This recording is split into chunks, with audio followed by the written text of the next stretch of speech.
you.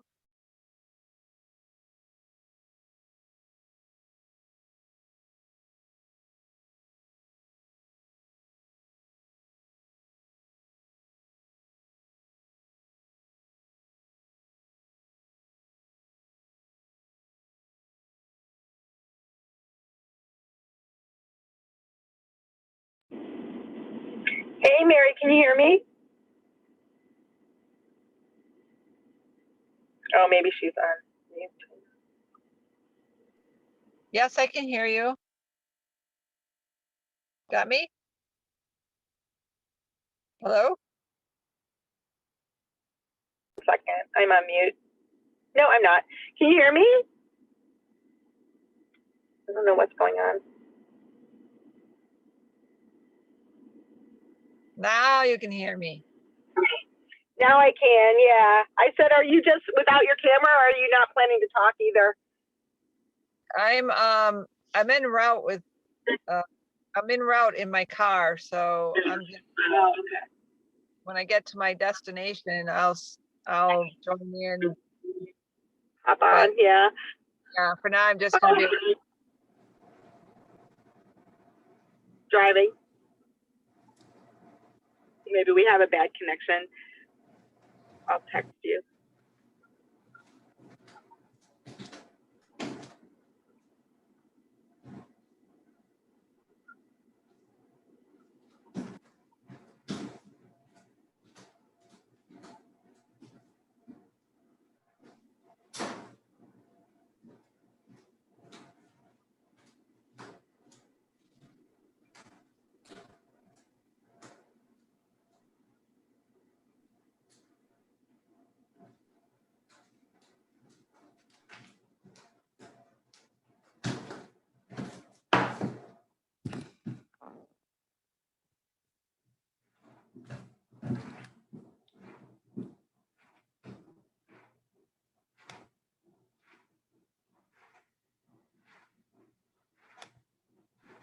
Hey, Marlene, it's Angela.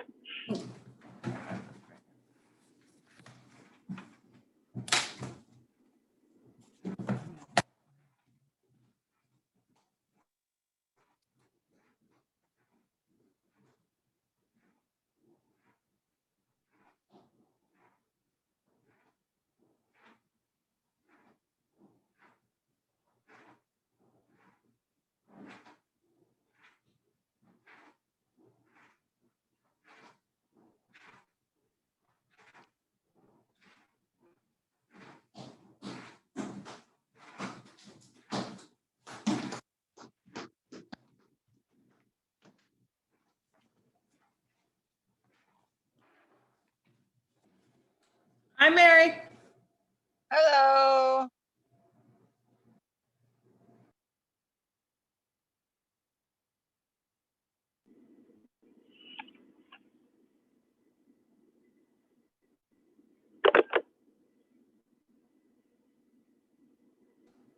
There we are. Hello, Hey, Marlene. Yeah. Hey, guys. Hi, Angela. Marlene, Hey, hi. I'm pulling an Angela tonight. Yeah, that seems to be the one. I'm in my car. Well, there's a new Hi, one. Chris. Hi.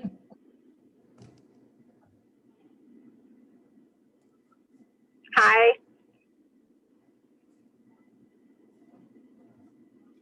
I'm not a big Zoom expert, so bear with me.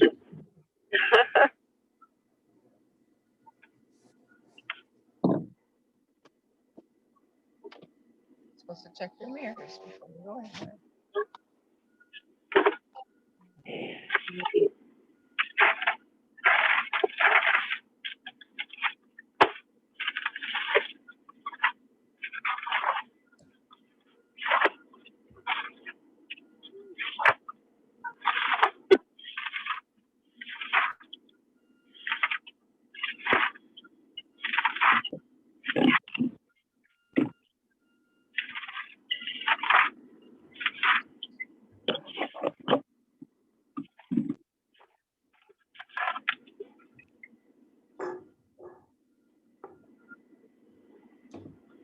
Hi, David.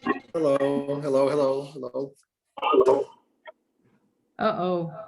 We're at opposite sides of the house and we're getting feedback. I'll turn it down so it doesn't back here. Here.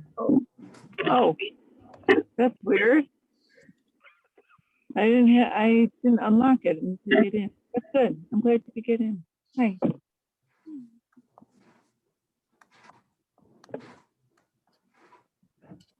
I told Mikey, I told you, I'm on a call.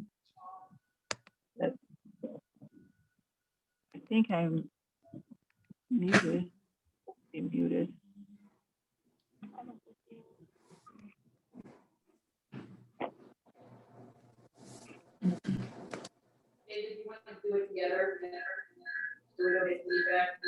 If you want, yeah, sure.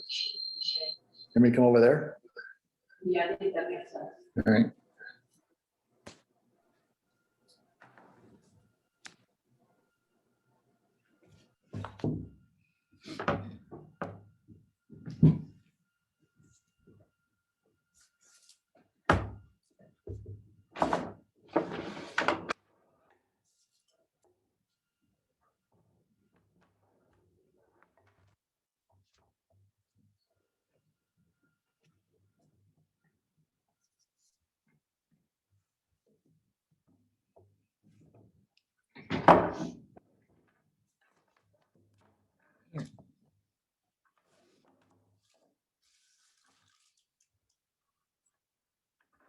Just leave it.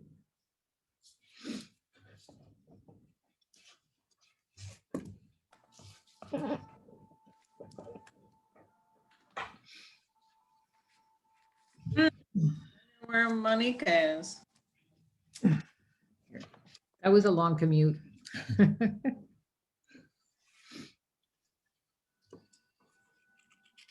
There she is. Hey guys, good to see you all. I'm so excited. We've got Chris and David are new and they made it. Good to see you. No boys. And we've got Marlene No boys. and Mary. Is Mark on the call too with you, Mary? Or is it just you? Muted. That's all right. Usually he comes on his own camera, so I think it's Mary. And I don't know who came on first, but does anybody have any time constraints, first of all, so that I can just think in terms of making sure everybody gets to share if they have to leave early or anything like that? I'm gonna get my water over there. Excuse me.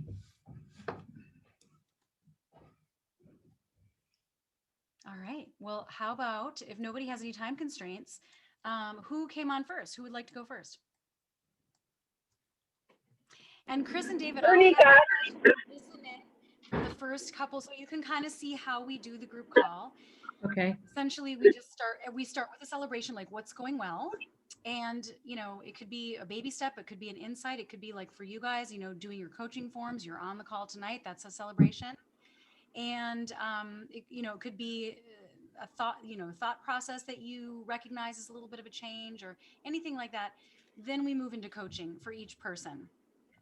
Then after each person is shared and I've done some coaching, then I'll open it up to others not to coach other members, but just to share from their own experience. If something resonated or if you can relate to something or just to offer words of encouragement. So you'll see as we go along how that works. And who wants to go first, you guys? Don't be shy. Hey, Monika. Hi. I did jump on the call. I think I was first, and then Mary was right behind me. Okay. So Let's start with you then. oh my gosh, I do need some help. So, I do. I just wanted to, I don't know, the only celebration today is that I'm here on the call. I waited until today to try to share that boundary statement that you helped me create with Jay. But we went through every iteration of our bad habits. When was this? Just like over the today? weekend? Oh, Yeah, today. no, I withdrew basically. not like withdrew. I was friendly, but I've been sleeping on the couch since Thursday night, and so. Well, the celebration is though, Angela, is that, I mean, because from where I'm standing, you were very thoughtful about how you were going to formulate that and how you were going to express that. And so no matter how it then landed, that is still a win for you, right? To be like, okay, I'm just going to wait. I'm going to be really clear. I'm going to get really, you kind of got yourself centered in terms of how he reacts is a separate issue, but you got really clear around like what is okay for you and what is not okay for you, and communicating that in the ways that we're teaching, like that's a celebration. Yeah, I guess, except that it just, I don't know, it just got hooked back in. So he didn't respond well and then you got hooked in? Is that what happened? No, it started out where we just tried to go back to talk about like what happened on Friday morning, which I don't know, that was the whole impetus for this whole thing, I guess, which is, I felt like he was being cold or disconnected, and I brought it to him with the feedback like, hey, when I lightheartedly say like, hey, do you want to sit on the couch next to me, and you just say like no, I felt hurt, and I need to know that like you want to just be warm and affectionate. And I guess he had already reached out to you because the idea that I had said on Valentine's Day that I felt hurt that there were no flowers was just like,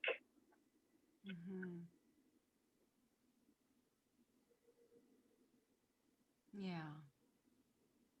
Sorry, more evidence that I just, am failing at doing this. And so that he took that, even though you and we talked, we did have two group calls with you or two, meetings with you that I thought were fine, but he didn't think so, I guess, but he didn't share it with me. He just was being cold, so that I'm like, let me get this straight. Like, things are good. And that, it changes like on a dime over something so small. So anyway, it just makes me feel like, that old story shit, like I'm not a mess, and then he reinforces that.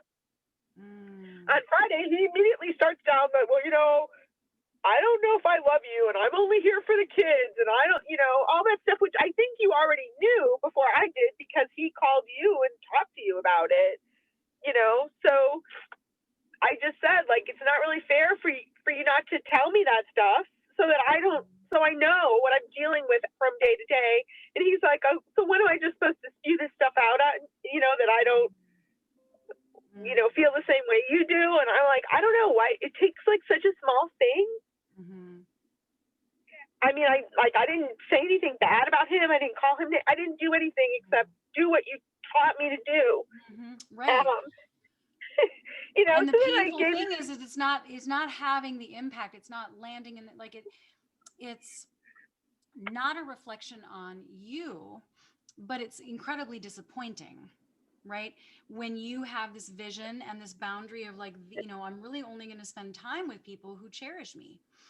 Part of my relationship vision is what it is. That's what you're developing here. And if somebody isn't going to meet you there, then that's incredibly disappointing. But that doesn't mean that you communicated it wrong or that you shouldn't have said how you felt, because you've been doing what I've been suggesting. And that is a win, even though the outcome we can't control, unfortunately. This reminds me a little bit of what happened in November. Remember when you were like, well, if this is how you feel, then maybe we should just not live together, because otherwise it doesn't feel congruent with what I'm trying to create. And you had already gotten to that point. But then he said, no, I'm going to go all in. I'm going to put both feet in. So what do he's you the think one that's changing. He keeps changing, right? Where he's at. It's really hard, because then I feel like then he gave me his vision today, after he dumped all that load of garbage on me on Friday, all that old, literally verbatim, all the old story stuff, I'm not sure I love you, all this stuff, but here's my relationship vision. And I'm like, well, what am I supposed to do with want a relationship with me. So why are you sharing your vision with me? You know, and I read Well, it, you've been and all I asking him felt, for it. You were yeah, asking like, him for it. yeah, but why would I want it after he said to me all that stuff? He never apologized. I said, you didn't like apologize for all that. He's like, well, what would I apologize for? It's how I feel. And I'm like, okay, well, when I read your relationship vision, it makes me feel like I'm just not enough. Like, obviously, all the things in your vision don't apply to me, because otherwise you wouldn't say that horrible stuff to me. You wouldn't do it and then give me your freaking vision, you know? So I'm really struggling. I'm so sorry for being emotional. No, that's okay. I just Don't be feel like sorry. shit. I just feel like shit I'm because sorry I to know hear it that. means that we have to, I know that it means that I have to separate from him. You know, I don't want that, but I don't know what else to do. Yeah, Oh, I'm sorry. anyway, that's all. That's it. So I know I have a No. call with you next. I don't really even, with where you're at, it really is just, there's nothing that you're doing wrong. You're processing it, you're feeling it, like you're coming to terms with this disconnect. And as you and I talked about last week too, it's for you, it's a matter of like, is this enough for me or not? And you've definitely given it time. You've done the work. And one of the things that happens in this process is there's we catalyze changes and we gain clarity. And sometimes the clarity comes, which is, this isn't going to line up. But at least you have clarity on that and you don't stay stuck in the same exact place. You know what I'm saying? But there's no way around the fact that that's painful. There's no way around the fact that that feels like it's not what you were hoping for. And so there's going to be a lot of feelings around that. The thing is, I still continue to get hooked in when he gives me that, I don't know, he says, like, I haven't changed. I'm the same person. And he goes back 25 years again. And I'm like, that's so old story. Can you not, like, go back 25 years? And he just can't. Yeah. I don't know. I just feel sorry. I feel sad that, I don't know, he won't or he can't. And then when he says, well, I'm just not properly motivated by you to do this.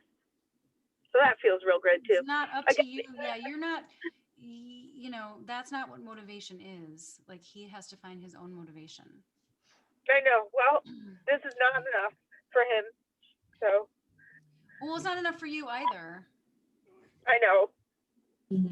It's not enough for you. I mean, I think that's why this started in the first place, right? Is that there wasn't enough growth and connection and expansion and communication.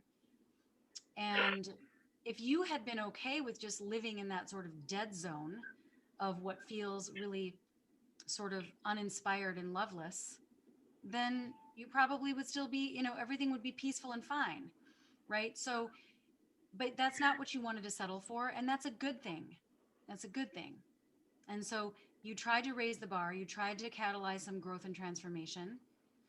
And that is what you can stand strong in recognizing, as painful as it is, if somebody doesn't join you there, you are acting in alignment with your values and your vision. And that is everything you have been doing has been in service of that. So you're congruent, you're in integrity, and it's just disappointing. It's really sad. I'm sad too to think about it because I've been rooting for you guys, and it's just like, how do you know what's real? How do you know what's real? If it's just like the 13th of February, it was like perfect, and the 14th, because I opened my mouth, now it's 2 weeks of horribleness. That's all it takes, Right. It doesn't feel safe. No. Yeah. Anyway, that's all. I'm Sorry so to bring the sorry, call down, Angela. especially for you new guys. So, not always like this. Yeah, Angela's been in for a while, but I'm glad that you came on tonight, Angela. I'm glad that you're here and that you're sharing where you're really at. this is a safe place for this. It's not just all, rainbows and sunshine. Like there's been, Yeah. this is sometimes really hard, and we're here for you. And there's a lot of people here that have been witness to your journey, and we care about you. Well, I'm inspired by those of you who are, staying in your lane and not like getting roped into the, emotion of it all. I wish I could do a better job of that. So anyway. It's just hard.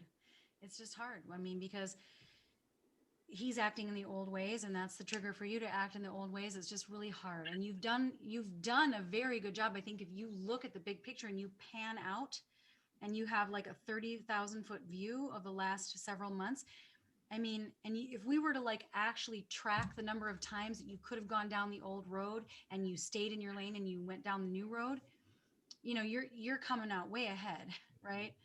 Way ahead. Yeah. It just feels like really bad when I know I shouldn't make it about him, but when he just says like, you haven't changed a bit, you don't do anything different. And I'm like, I know that's not true, but God, I hate it. Mm-hmm. I hate to hear it. Mm-hmm. It's not fair. It's really not fair. I don't agree. And I don't want to defend myself. I'm not going to stand there and list it out for him, So anyway, that's all. I'm okay. It's going to be okay. It's just I feel so like, and I guess part of that is I just need to be stronger to just not feel so jacked around by it, like, I just can't, you're right. I cannot trust him because I don't know from one day to the next what I'm dealing with. So. Yeah. And so what you want to try to anchor yourself internally. So no matter what his fluctuations are, you're remaining anchored to how is it that I show up? What are my guiding values? What's my vision? How do I show up in alignment with that vision? And that's what guides you. And then the only unknown is like, well, is it going to be really hard or is it going to be easy today? Depending on how he shows up. Yeah. Okay. Some days are easier, but yeah. Well, I'm going to turn it over and see if anybody has any thoughts for Angela. You guys go ahead and unmute yourself if you do. Angela, it's Marlene. Hey, Steve, you're a rock star. I think one thing that I've noticed with Chuck is that because he's not doing the program either, not like I think, but like Monika says, we can't make them participate. Yeah. I think that they see it, that we're changing, and I think they're intimidated by it, and they have to act out to see continually to see how we're going to respond. And I don't know that there's some truth to that, but that's how my gut has been telling me, is that they want to see what buttons that they can push to see how we're going to respond. And I'm right there with you. I hate it, and I don't see the purpose of it, but I think that in my feelings of it, I feel like it's their immature teenage way to continue to push our buttons. And I think that, Monika said, we just have to be strong and ground our feet and say, hell no, I'm drawing the line in the sand. And I'm a way better person, and you're not going to do this shit to me, because honestly, we do have the power. I mean, don't take that wrong. But, you know what I'm saying? And because we have been actively working this, we do have more power in a lot of ways. So hugs to you, and just do some belief statements tonight and you'll get through it. Thank you. Yeah, I mean, there's no choice. You got to get through it. It just sucks. That's all. I know, girl. It sucks. It just does. So you definitely want, I don't know if you've listened to lesson 8 yet.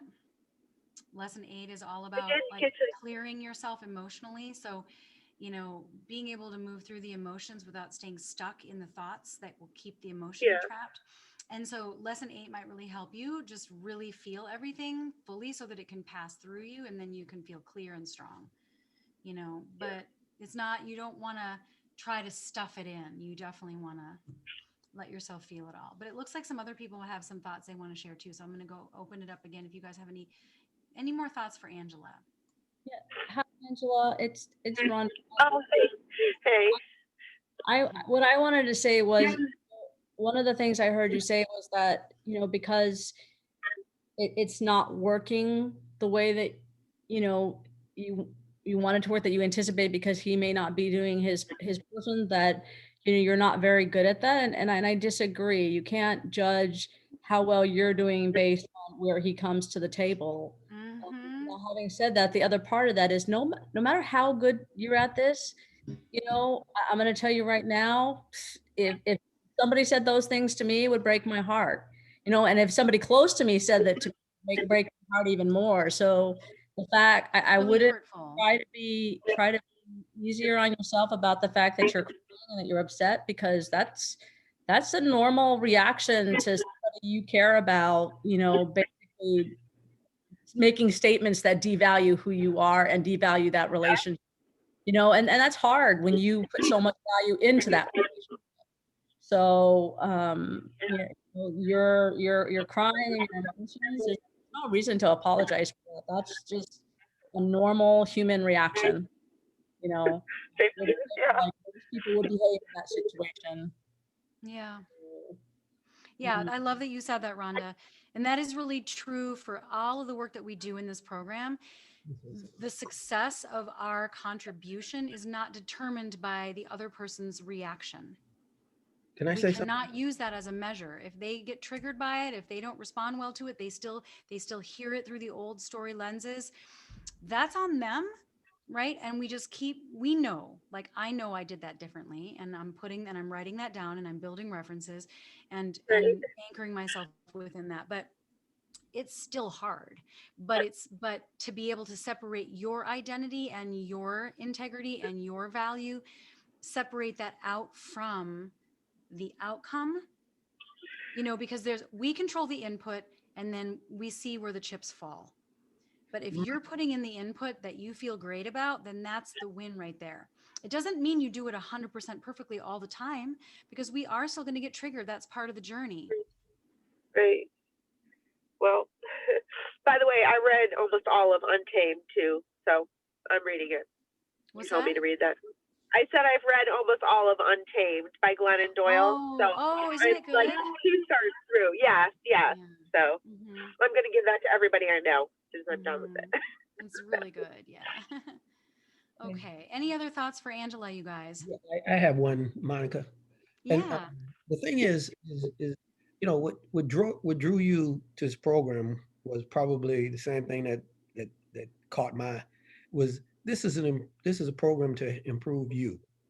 And if you improve yourself and your spouse improve themselves, then, you know, together you'll have a very good relationship.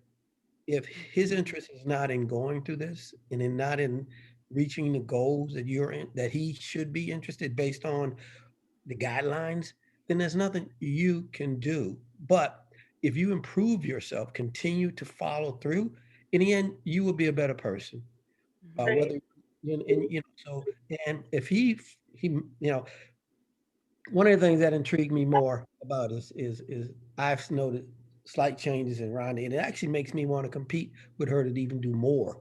So I would be more deserving to her for the efforts she has. And It inspires you. yeah, and exactly. So and so, you know, but you know, he's not there. You have to continue. You have to continue. And Yeah. that's about this. Make yourself the best you can be. And this is a way to help you improve. And in the end, make no excuses for his behavior. It's his choices. Right. You know, so make Yeah, yourself. it's not your failure. It's not you. It's his choices to participate or not. And if he does, great. If he doesn't, then you continue on, and you'll see the light one somewhere down the line. At least what I'm reading.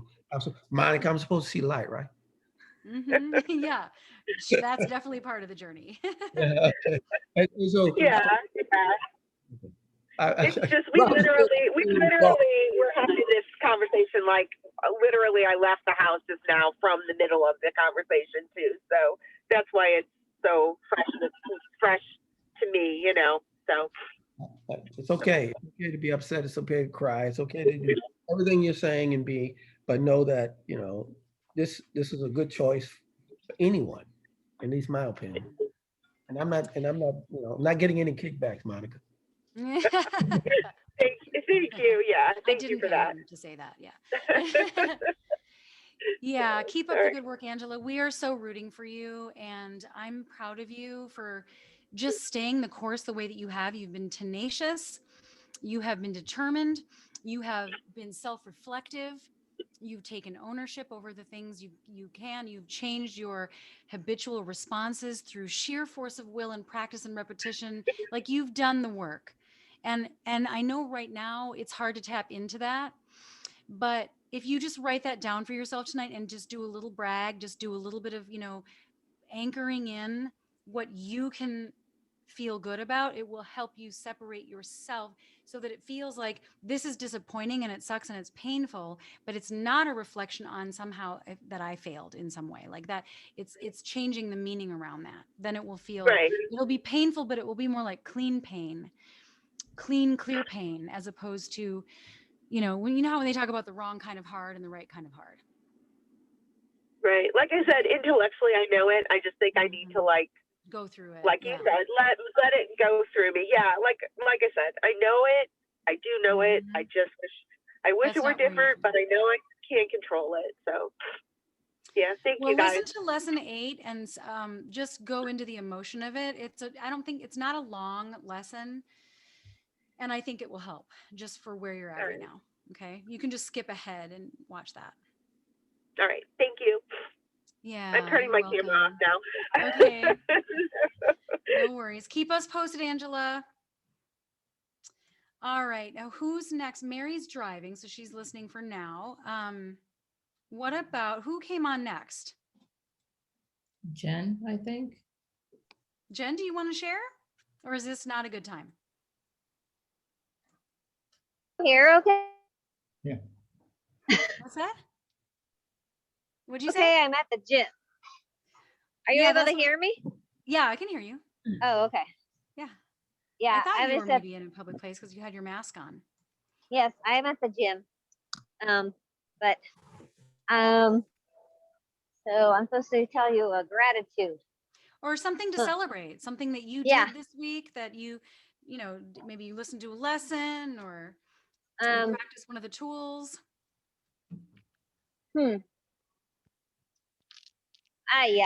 Nothing is coming to my mind exactly, but well, you came to the call tonight. I know. I had a nice weekend with my old friend who was our nanny for the kids, and that was meaningful my birthday is Friday, so she was coming to visit for my birthday when I had the kids. Because I don't have them. I don't have them this coming weekend. Thanks.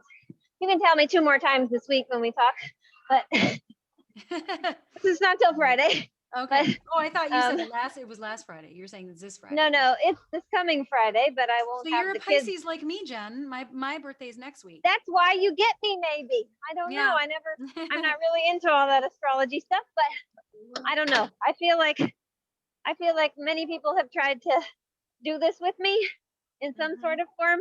Not many people, but anyone that has. And I seem to understand what you say, and other people I'm just like, I don't know what they're saying. So anyway, but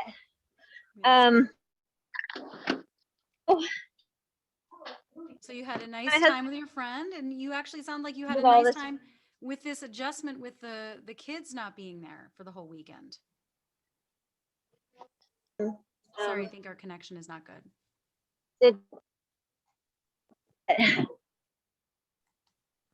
No, I haven't lessons since last. Don't have that. I don't know. I was feeling. Didn't catch what you just said, Jen. Oh. Can you say that again? I think it was more just thinking out loud. I don't think I need to say it again. It Oh, wasn't okay. very, it wasn't very Okay. much to contribute anything. I was just feeling very anxious today because every time I talk to my lawyer, I get very anxious because she never is able to tell me anything that's encouraging or whatever. She's just concerned that I'm not accepting reality and that I'm, you know, I'm hoping for something that is very unlikely, and that worries her. And I don't know what to do about that. I tell her I'm accepting as much as I can accept, and I come up with, you know, some compromises to things as best as I can. But yeah, I don't know. I'm still that my church started a 21-day prayer devotional and fast this week, or today actually. And so like I'm doing that with the hope that God gives me some clear vision for my life and perhaps does a miracle in this situation. I mean, I'm not losing hope in these supernatural things, because to me the whole thing is supernatural in a bad way. You know, like Satan just took over my family and this hijacked it or something, and I'm just trying to get it back. So Yeah. that's I think you can live in a place of like balancing that hope and to do the inner work anyway, to see if there is any sort of that can catalyze something, because the reason it got to the point is just because there wasn't any belief that it could be different. And so yeah. you still do that work and just maximize, even if it's unlikely, but it's your desired outcome. If you do the steps that will maximize the potential for that unlikely outcome to, you know, to come into your experience and to Yeah. come, you know, to actually create that, to catalyze that, it's still worth it. But also in that place of letting go, it's like you're letting go, but you're doing the work and you're accepting it, but you can still have hope. I think that they're not mutually exclusive. I know. I meant to tell you that I did gain something from the Friday session that I wanted to mention. Was like Sure. kind of an aha. It was, I think I told not Angel. What was her name? The one who's not married, law school significant other. Her fiance is in law school. Ashley? That's Ashley. Ashley, it was another A. Yeah. Okay. So she was sharing how she feels when her person doesn't give her enough attention.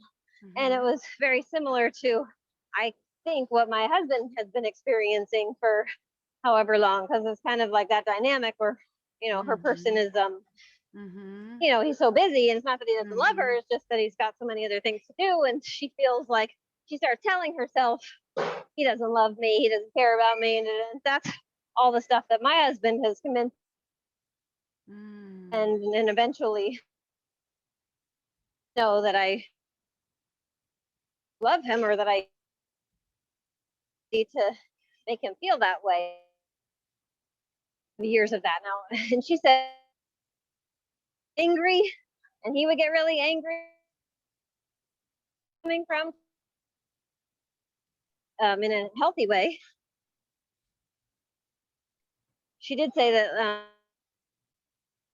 she is able to tell him in a calm way, not like angrily.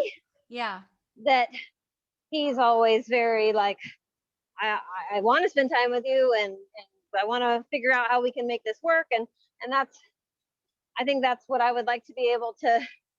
I've already tried to convey that to my husband, but you know, in some way, I just wish that I could have that opportunity. If I could have that opportunity at a time when he's open to it, because I mean, obviously, I've tried to say that in various ways and by all the efforts I'm making, but you know, she said that all of the resentment and stuff, it goes away when she feels like he's on the same team, he cares, he wants to, you know, make this better, and I'm just, you know, you want to have that. I'm just sorry that I didn't, you know, I wasn't able to give him that kind of response when he might have been open to it.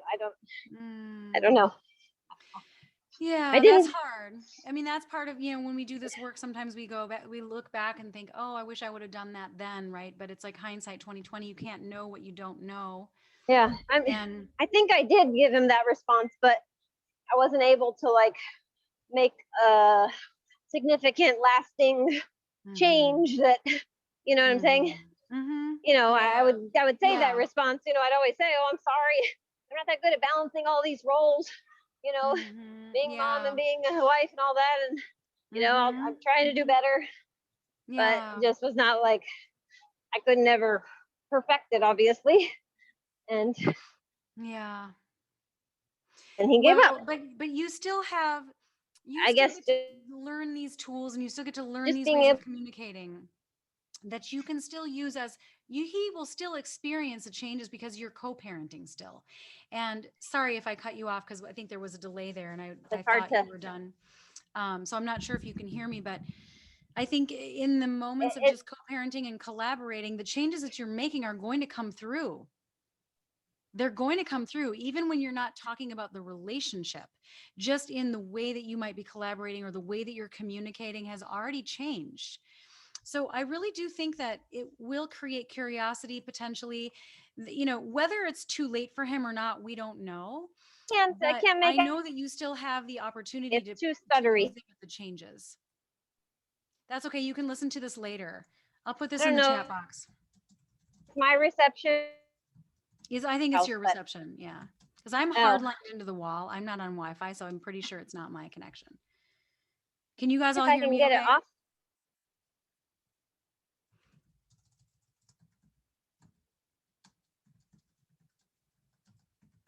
All right. I put something in the chat box. You can read that, listen to the recording over again. And we're going to catch up this week, okay? Okay, I don't know if I have a question from what you said, but I can hear you now. Is it good now? I was just saying that you're going to have opportunities to exhibit the changes that you're making, even in just talking about co-parenting and collaborating. That's all I was saying. Okay. Is it something that you can still exhibit, that he will still experience those changes? The truth always comes to the light. So if we really are changing, it's going to be obvious, right? How is he going to see that I love him and prioritize his needs for physical affection? There's no opportunities for that.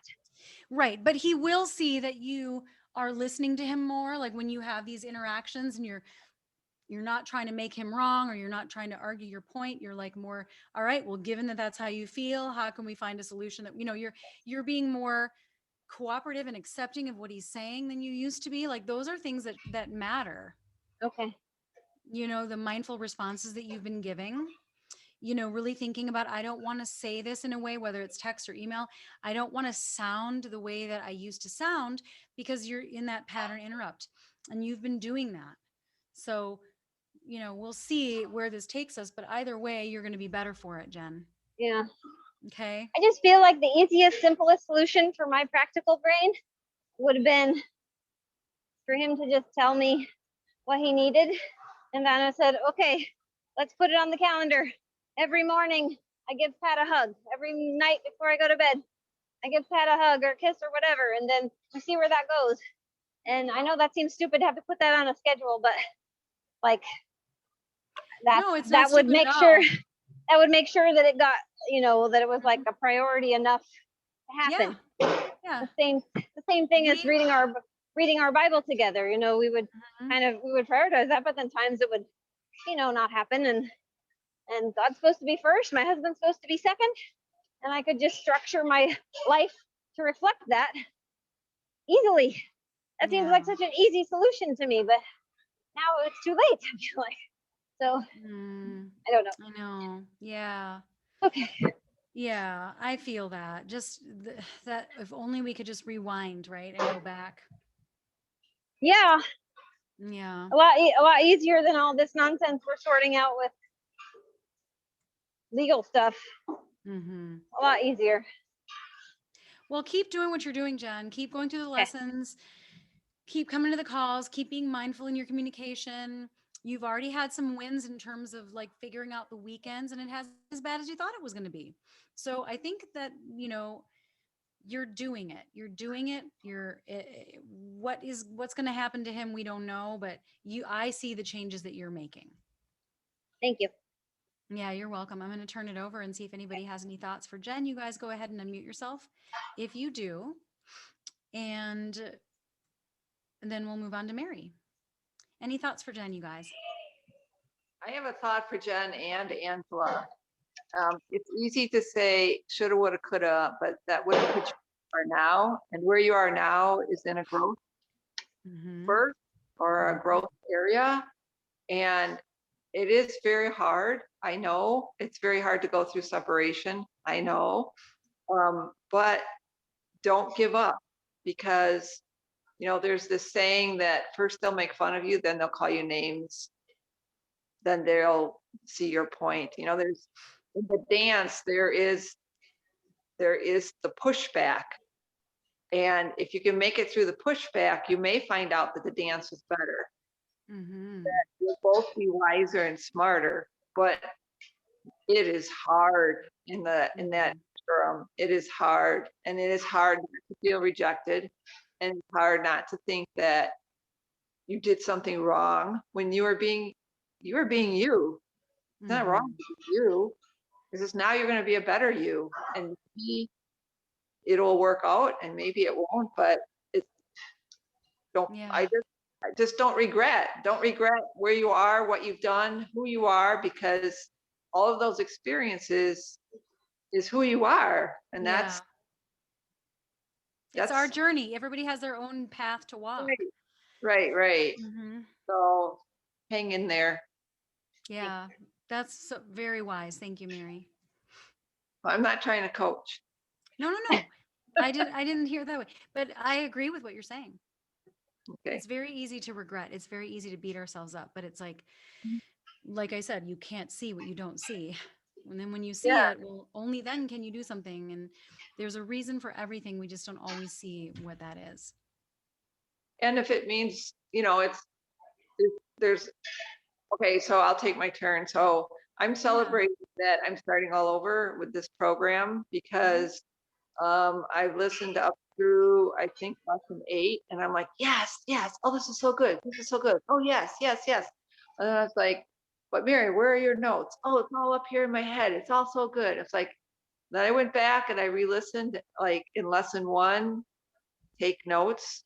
Or somebody put up a post, maybe it was Ned and somebody posted Kelly. like, and Kelly, like, you can't just have it in your head. You got to write it down. Write it down. So I even went out tonight. Marlene, I so applaud you for writing 7 journals of stuff. I have a problem because I grew up with my grandfather as an archivist, and any letters that we wrote to my grandparents would go into the archives, which were eventually public. You know, they were scrapbooks. Family members could read them. So I was always kind of jilted in what I wrote, because I was always sensitive that I couldn't get too personal, because I didn't want it to be everybody's whatever. Yeah. So you couldn't be unfiltered. Right. So there was that. And then also I'm like a horrible conservationist, like, oh, there's a scrap of paper. What are we going to do? Anyway, I went out tonight. I bought my markers. Nice. So, and I started all over with lesson 1. And I'm taking copious notes. I don't care how many journals it takes. And then I'm going to go back and highlight, color code it, because that's the way that I am. And I'm very, very happy that I'm doing that, because I'm already seeing, and going back, I'm already seeing things that I missed. You hear it differently coming back around the second time. That's what everybody says. Yeah. One of the ones I was listening to, though, I think it was in lesson 8, when Monika, you were saying how important it is to really listen, to really Mhm. You know, don't be listening to it while you're washing the car or whatever. It's like, I look down at my hands in the dishwater and I'm like, I know, but I love listening to you when I'm doing the dishes. And then the next time I'm doing the dishes, I'm not listening to you. I'm hearing it over again in my head because I have that association. But it's like, oh, Mary, you need to write a new story. So get out your pen. And I just was gifted 2 more journals, blank pages. You know, I'm like, you can either use them or give them to St. Vinny's. Why don't you use them? So that's my. I love it, Mary. That's so cool. There is something about writing. There is something that anchors it into your experience when you write. You know, and some people are journaling rock stars and some people aren't, and you don't all have to be the same with that. But when you write things down, there's something about the neural networks in the brain that get activated from writing. And I don't really know the brain science, but I know that there is brain science behind that. Right. So the fact that you're making it fun and you're getting nice colors and stuff like that is great. You know, just make it like a fun little activity. Light a candle, get some essential oils, play some music, you know, make it fun, make a ceremony out of it. Okay, well, I'll start with my colored markers. That's very cute. Yay. Awesome. So what can I help you with? Do you have any questions for me about the lessons or anything that you need coaching on tonight? I just want to again give encouragement to those who are in states of pain. Mark and I have been there, and I think I'm more willing to embrace it than he is. He wants to just shove it in the background, and I'm more like, hey, it's who we are. It's, you know, what happened happened. It's who we are. So the coaching part, I'm just trying to be more sensitive to his experience and how there may be shame, blame, guilt, whatever on his part, and I'm not pushing it at all. I'm just staying in my lane. Another celebration. Yeah. Good.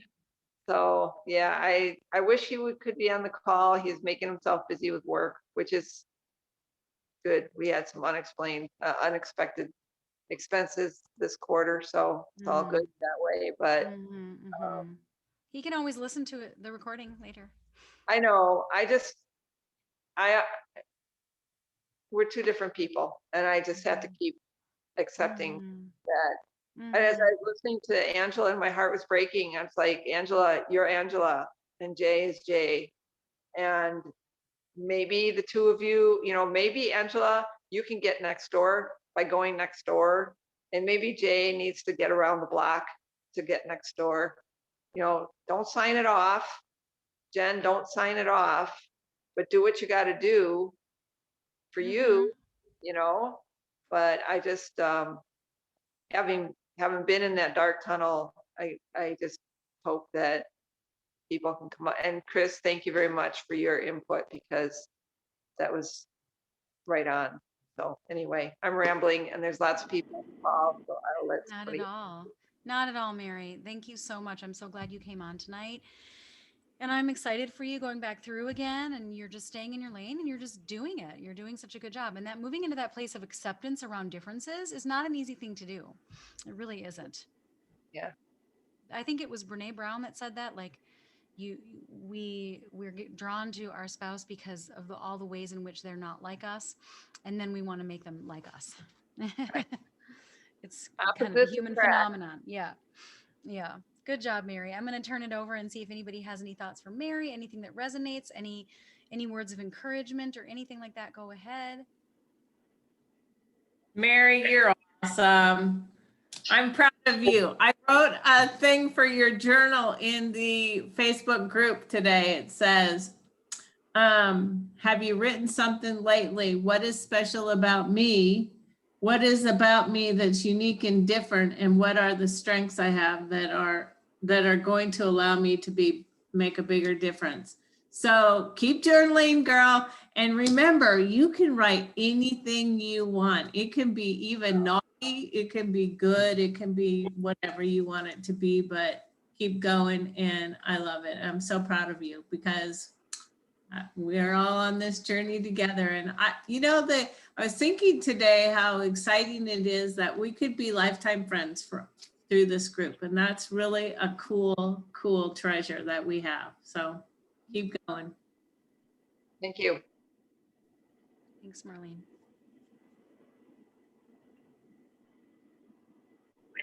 Hey, Mary, I just wanted to say how cute you look tonight. I love that color on you. So very pretty. And thank you for your words of encouragement. I appreciate it. Mary, I like the fact that you're using colors. That made me very happy because I'm a color coordinator when it comes to writing or presentations or whatever. So I was like, yes, use color.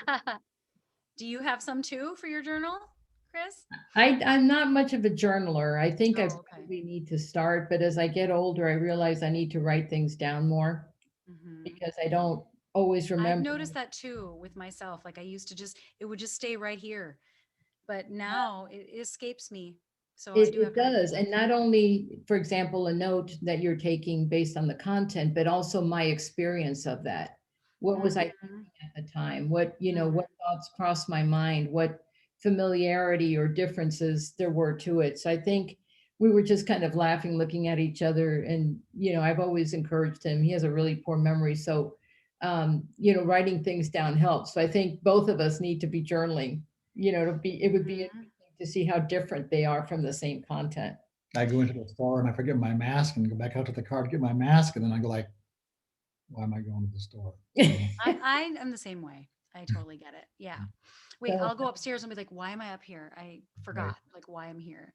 That'll happen to me too. With the mask, it's definitely a whole nother level of like, oh, got to just have extras everywhere. That's what you got to do. It's kind of like reading glasses. I've gone to the all store and over the gotten, house. there's 500 different reading glasses at this point, and every popular location around the house, the car. Yeah. Thank God those aren't that expensive. No, that's why we go to the dollar store. Yeah, exactly. But for us, thank you for welcoming us. It's weird to try to step into the private lives of complete strangers and yet feel akin and certain amount of sympathy or union, if you will, with you guys. I'm sorry for everybody's pain. We're going through our own, but I'm actually hopeful that the idea of a marriage 2.0 is a possibility. That we don't have to go through the traditional marriage counseling because we're just not traditional that way, I guess. And we wanted to celebrate the fact that we did turn in today. We spent the entire day filling out the questionnaire. And so we emailed that and I saw that come in. I haven't had a chance to look at it yet though, but I'm excited to look at it. Well, side note, I had to send it 3 times because I was having problems with my computer and he sent it through the iPad. And then we realized it was a different email. So just think of us as rookies for today. Okay. Totally. I'm proud of you guys though. You came on the first group call. You guys are here tonight. You've done your homework. You're showing up fully already. That's really great. Yeah, we're really hungry. And like I said, this was a full immersion starting with this group. Yeah, so you got thrown right in. Yeah, this was like, whoa, this wasn't, we haven't even done the welcome video yet. So, but what's going on. We've looked at all of the different websites and so forth. But like I said, we appreciate everybody kind of exposing their souls, and we will along the way as well. We've committed to that. And I don't know if you have anything. I think she pretty much summed it up for me too, but happy to be here and looking for what's coming next and marriage 2.0. Yes, I love it. And I honor you guys both for just jumping with both feet in and for being here tonight and just, to celebrate. You already have a lot to celebrate. So, it's exciting. It is. And what's kind of interesting about today that I was noticing was that everybody's in a different state of their relationship. And, it really gives us a wide range to look at. And, you know, how we move forward, what are some of the realities with that? And I don't mean lawyers or where you live or the couch, or I mean emotional realities Yeah. of, you know, the impact of what everybody goes through. I mean, we've been together for 24 years, married for about 13 or 14, I think, this year, next month actually. Yep. But it's been This month, the 15th. oh yeah, It's March. in December. I'm sorry. I just he retired this past year, which added to the virus. Which sometimes I don't know if something was 2 weeks ago or 2 years ago or last minute with COVID. You know, being inside. Everything like our sense of time has gotten very skewed. It's very weird. So anyway, but we've been together for a long time and we've always struggled for different things. So we're hoping that we can finally once and for all, knowing it's an ongoing process, at least get the tools to try to make it better.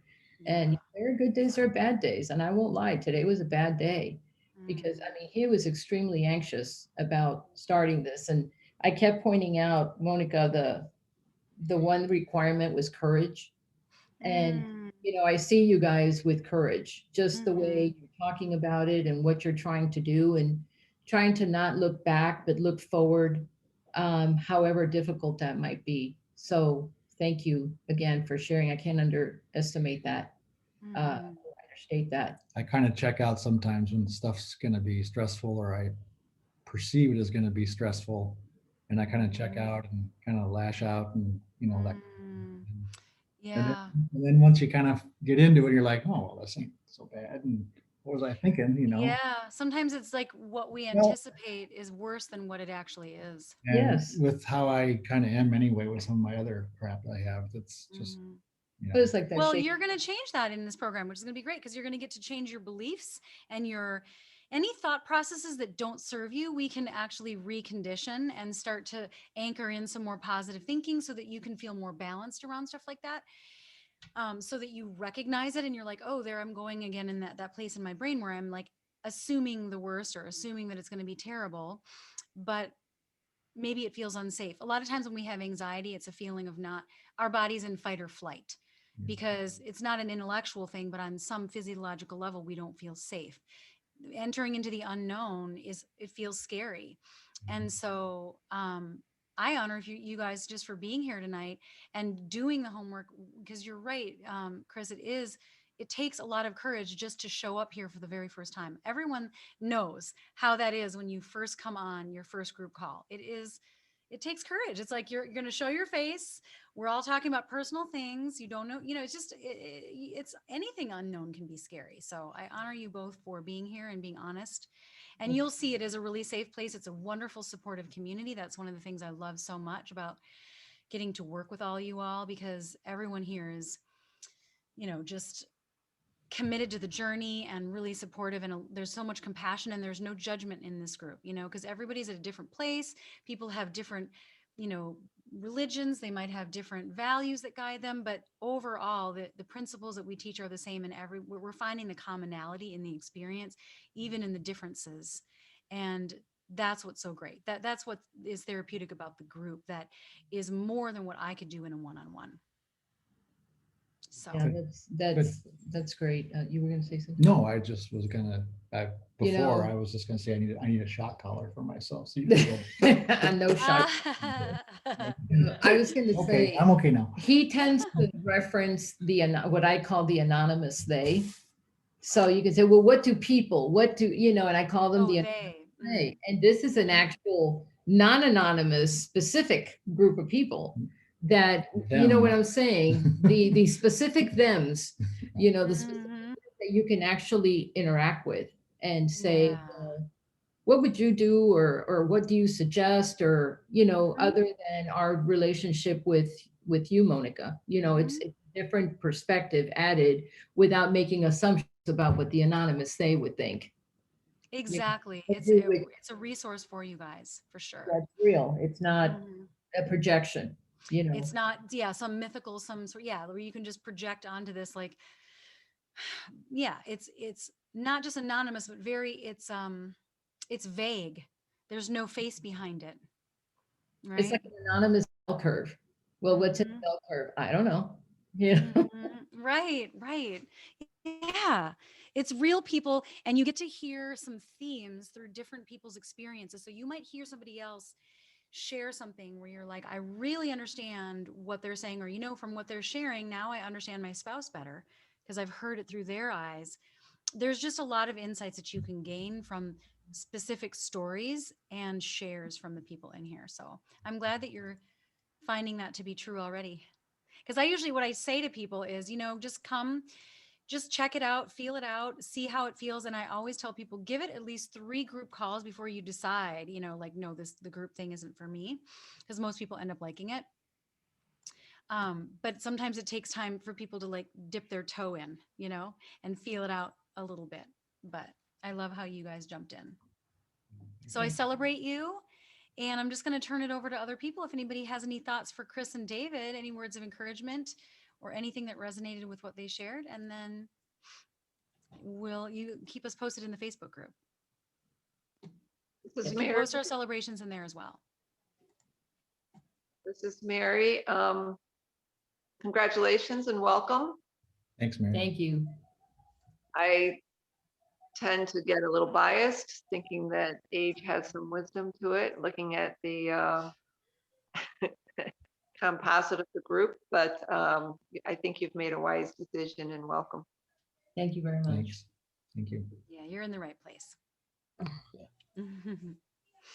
All right, you guys. So who wants to go next? Monica, let me say something to David. Oh, yes, please. From the guy's point of view, for me, it was, I wanted to be involved in this, the program, but I was very reluctant to come out and speak to a group of people. And I sometimes feel uncomfortable about it even now, because, you say what you say, and you speak some of your deepest inner thoughts, and you trust that others are going to come back and first of all, keep it private, but also have some very constructive criticisms in some cases, and also very constructive advice. So congratulations, really. You will get some benefit if you put the time in.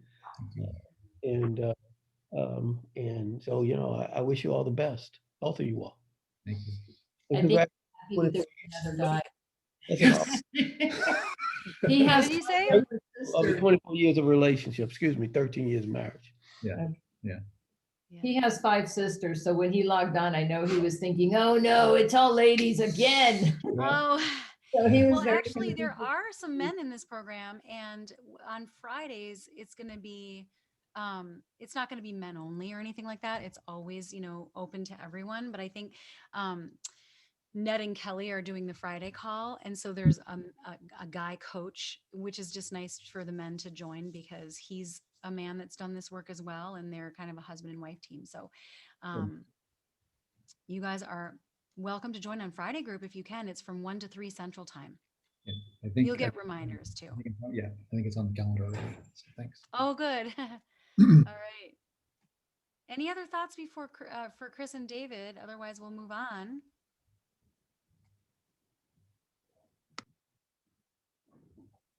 Welcome. It's Marlene. Marlene. I'm excited for you guys. We're all old newbie married people, but we're working it.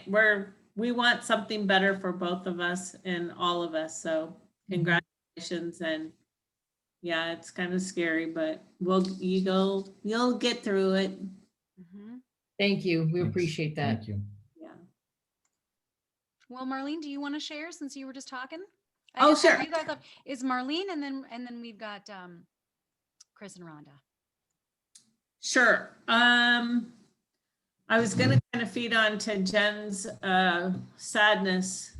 I've been married for I've actually been married for 15 years, but Chuck and I have been together since 1991. And we've been separated since August.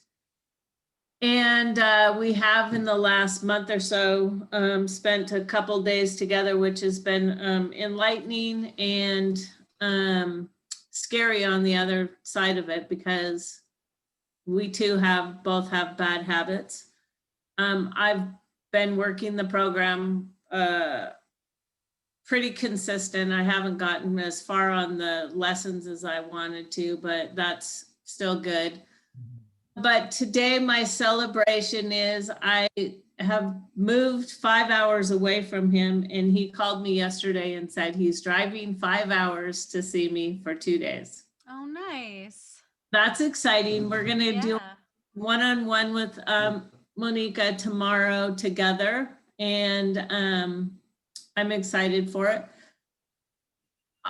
Like Jen, I was a little unsure, because when he served me the divorce papers, I was in shock. I didn't know what the hell. And, but part of me said, I'm strong, I can get through it. And part of me knew that I was weak, but I always stuck to my belief that we were going to, no matter what. And that no matter what didn't necessarily mean that we were going to live in the same house, but I was adamant that we would still continue some kind of relationship.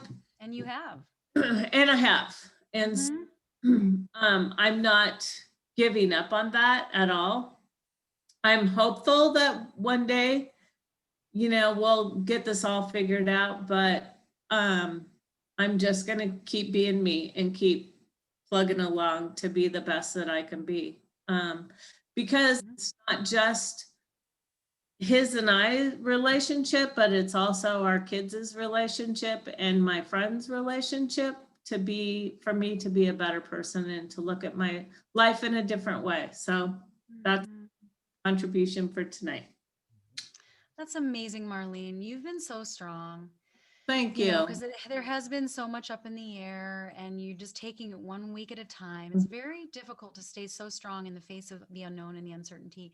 But you have had this, you guys really do have a strong connection. And so it's really finding a way, you have to go through this recalibration to figure out how are we going to build a better foundation so that we can actually be together more often. We do have more clarity, and we can create our lives together in a way that works for both of us. And you have been really just doing your work, even when Chuck hasn't been as much, right? You've been focusing on it and journaling and being really in touch with yourself. And like you say, is so important.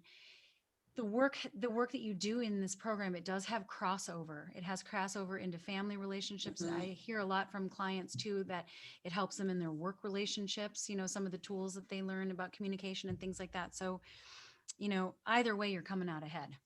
Right, exactly. And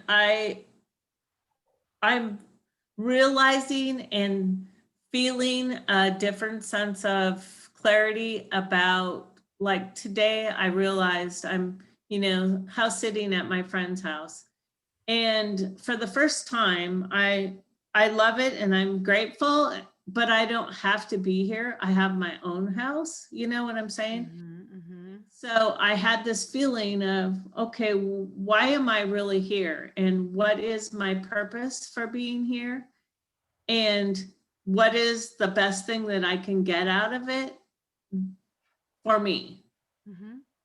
And like I said, I can be at my own house, but it's a different view. It's a different environment. And so it's a new thing, Yeah. Well, because you get a different perspective on where you were before when you relocate. It's that vantage point advantage. I love it. And I've lived since August, I've been in 4 different houses.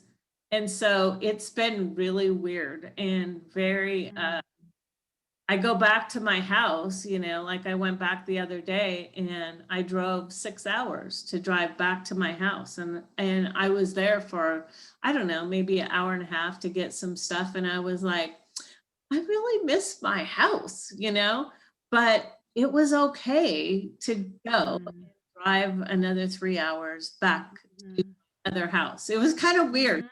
It kind of felt like I was dating someone and I was driving. It was kind of a weird deal, but it's good, It's an adventure. Yeah, it's an adventure, and it's something that I've never done because my whole life I've been married. it's different, definitely Yeah. different. Yeah. So Yeah, well, I just love the questions that you're asking too. I think I want to celebrate you for that too. Just what I didn't get a chance to respond yet, but I saw that you had posted in the group with some great journal questions and that you're asking yourself all these questions. What is my purpose? Why am I here? What do I really want to get out of this? And that's the right attitude. It's the quality of the questions that we ask that will determine what we create in our lives.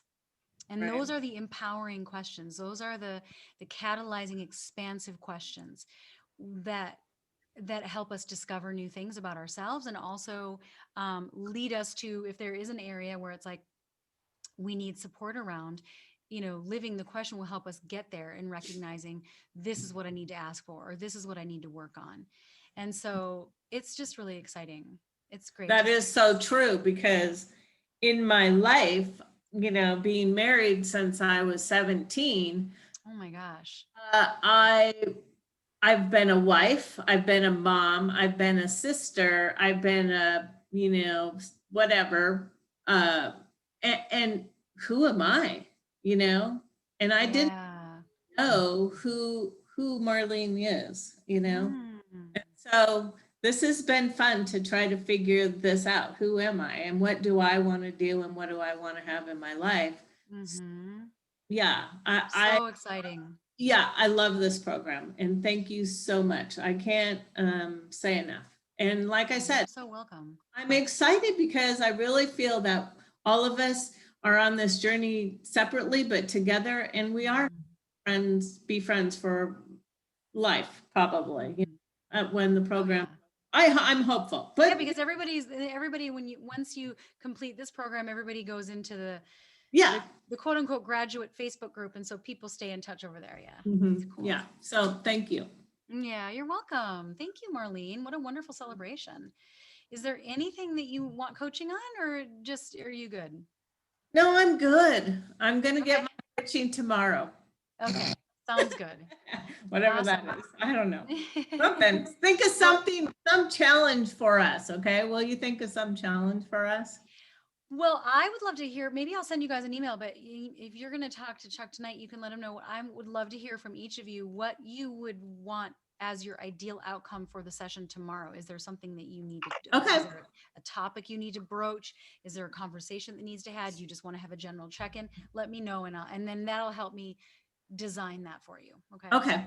Perfect. Okay. Yeah. Thank you. All right. You're welcome. And I'll turn it over. If others have thoughts for Marlene, go ahead and unmute yourself. Hey, Marlene, it's Mary. You're a rock star.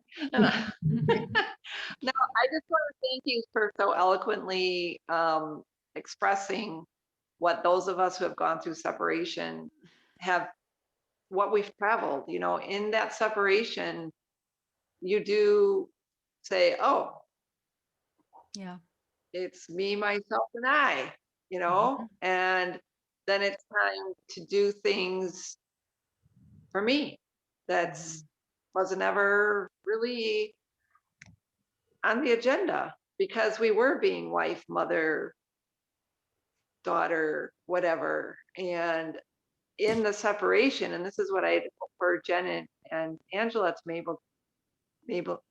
be able to hear, was in that separation that it kind of woke up his desire for me. Like it made him step up to the plate. Yeah, I held the line and I'm like, you can come over, but as far as you're getting is the dining room. It's like, I'm not going back. I'm not doing what we did before and expecting the same result. It's not going to happen. If you want me, you're going to have to date me. If you want me, you're going to have to show up and want more than what's in the bedroom, because that's, I gave in, I tumbled to that before, and look where it's gotten me. And it's not going to happen anymore.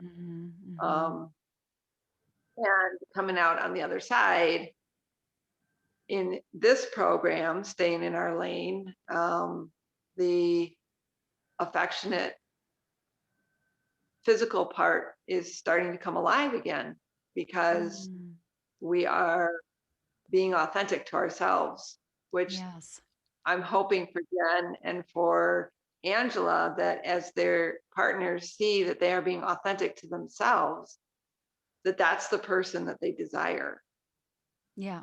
which Yeah. means you, and like that's the person Chuck desires. He's driving 5 hours to spend some time with you. Congratulations. Yeah. So much of this work is all about the inner work and like becoming who we really are. Like it's like the relationship with yourself and that authenticity and that self-discovery that is a really big part of having a great relationship. It's like a great relationship is an inside job. So the more alive people feel and the better their relationships are, the more I hear them say things like this, like I had to figure out who I was and I had to be true to myself and I had to get clear on what my lines were and what my life dreams are, as opposed to what my unmet needs from childhood are. And what am I going to let be guiding me? What's going to be running the show? Is it going to be my functional adult or my adaptive child? Right. So that self-awareness is so great. It's really all about that wonderful self-development. And you know what you're describing, you guys are on different paths, but you're both describing that relationship with yourself and that sense of like, who am I? What am I going to stand firm on? And what am I not going to go back to? Right? Because it's not about going back to something. Yeah. Thank you, Mary. Any other thoughts from Marlene, you guys, before we move on to Rhonda and Chris?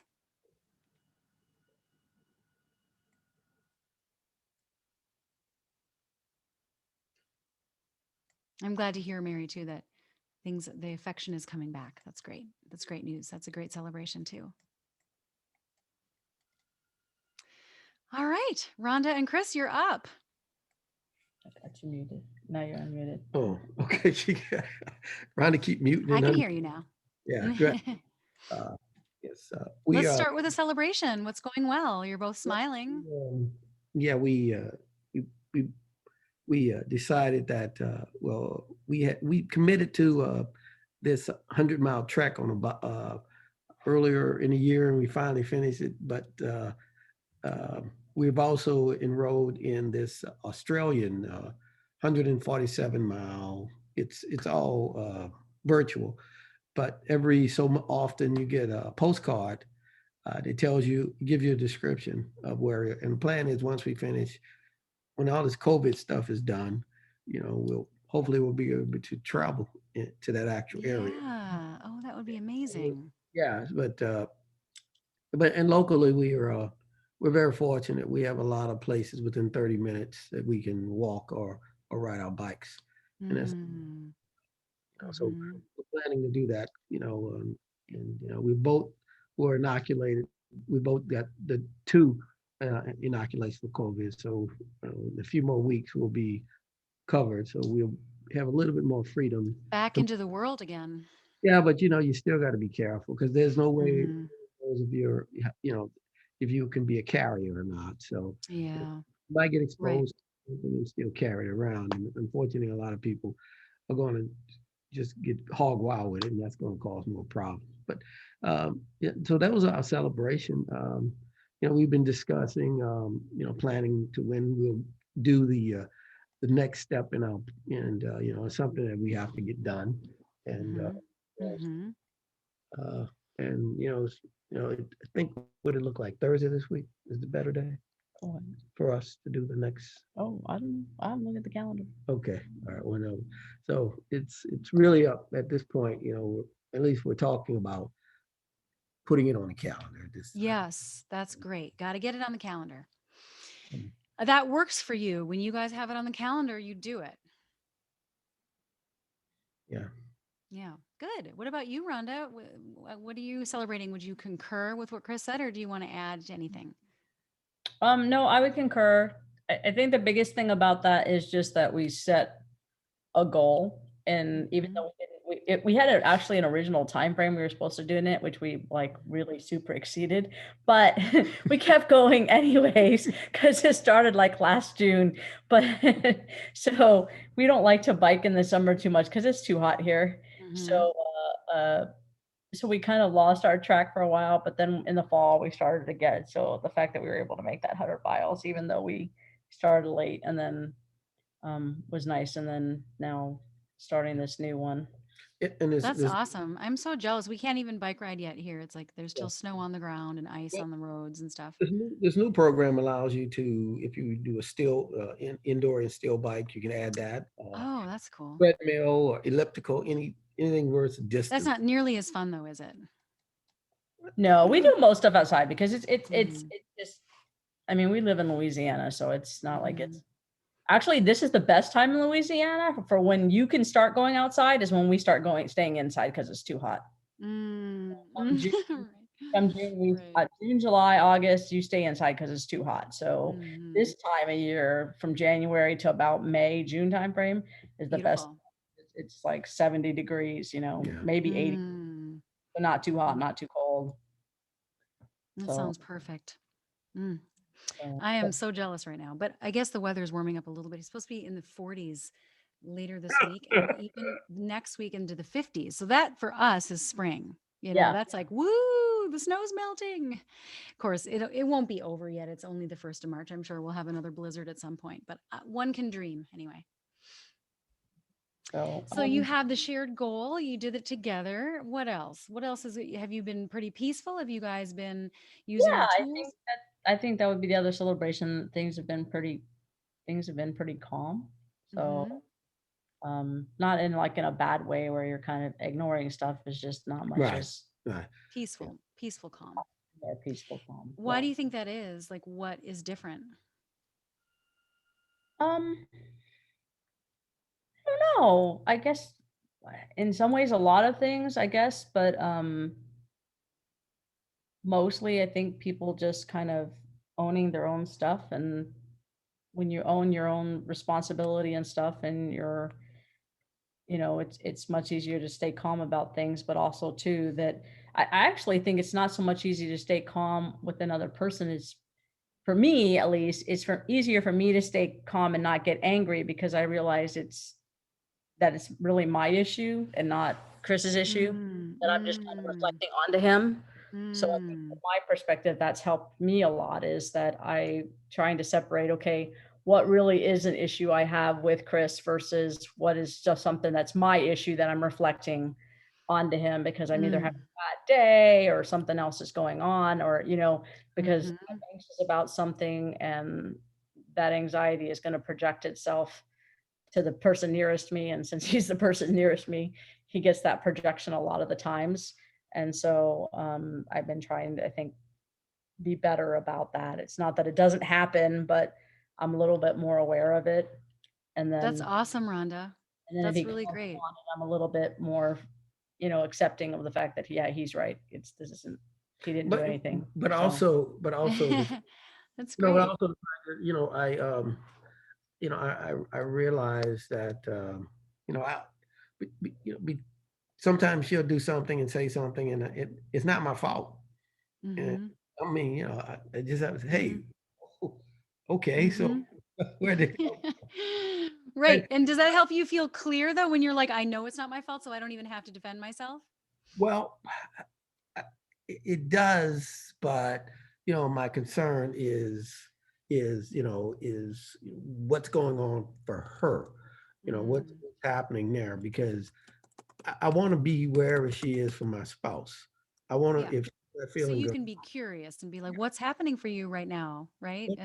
but I want to be able to at least let her know, I feel you, I understand you, I can't help you, but I love you, and so I'm ready wherever you are, and that's what I wanted to be, versus, you know, getting upset because she said something to me, you know, and you want to look past it and be like, she's upset, so I can be a source of support instead of being defensive. Correct. Yeah, totally. Or saying, well, that's not my problem. But that takes a lot of strength to be like, I know it's not my fault. Something's going on with Rhonda. I'm just going to get curious and see if there's anything I can do to support her. And if she says there's nothing that I can do to support her, then I'll let that go and I'll believe her. I'll take her at face value. And that sort of knowing what is yours and knowing what is not yours is so helpful, because then you can still choose to be generous. You can still be like, I know that that's not mine to pick up. I know that that's not my fault. But in that clarity, I can still be generous as a human being. I can still be caring. But when you sense, I think it feeds off of each other. When you start to sense that each person, like Rhonda, if you feel like Chris is taking full ownership of his feelings and experiences and not making it about you, it makes it easier for you to do that for yourself too, and vice versa. It sort of builds on itself. Like it's when, you know how when people get into a negative spiral, you can get into a positive spiral too, where like the better it gets, the better it gets, you know, where you start to really build on that sense of clarity of like, that's mine, that's on me, sorry about that. And then there's just a sense of peace and understanding, and you can give each other grace.